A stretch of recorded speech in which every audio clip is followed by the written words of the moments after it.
এটা অত্যন্ত গঠনমূলক এটা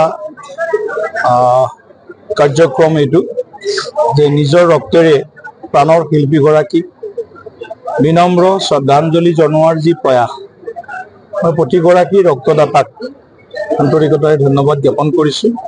সমগ্ৰ ৰাজ্যজুৰি আজি ভাৰতীয় জনতা পাৰ্টি পৰিয়াল NDAৰ সহযোগত ৮,৪৯২ গৰাকী স্বেচ্ছা ৰক্তদাতাই তেওঁলোকে অনলাইন যোগে পঞ্জীয়ন কৰিছে আৰু আমি সমগ্ৰ অসমত ৬,০০০ৰ অধিক ইউনিট ৰক্ত দান কৰি প্ৰাণৰ শিল্পীগৰাকীক আমি শ্ৰদ্ধা নিবেদন কৰাৰ প্ৰয়াস কৰিছিলোঁ আৰু ইতিমধ্যে বহু বেছি তাতকৈ বেছি ব্যক্তিয়ে পঞ্জীয়ন কৰিছে।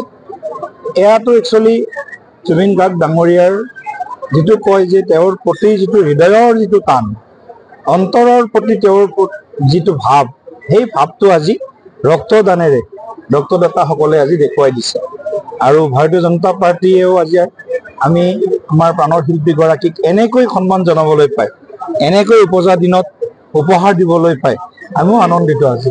কাৰণ কিয় ৰক্তদান জীৱন দান ৰক্তদান মহাদান।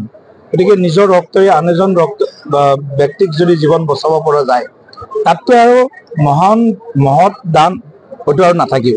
গতিকে আমি সকলোকে ধন্যবাদ জনাইছোঁ আৰু প্ৰাণৰ শিল্পীগৰাকীৰ উপজা দিনত অশ্ৰুসিক্ত নয়নেৰে তেওঁলৈ শুভেচ্ছা আৰু শ্ৰদ্ধাঞ্জলি দুয়োটাই আজি আমি জ্ঞাপন কৰিছোঁ। যিকোনো খবৰৰ বাবে যোগাযোগ কৰক 7099017330 লগতে 7099017110 নম্বৰত।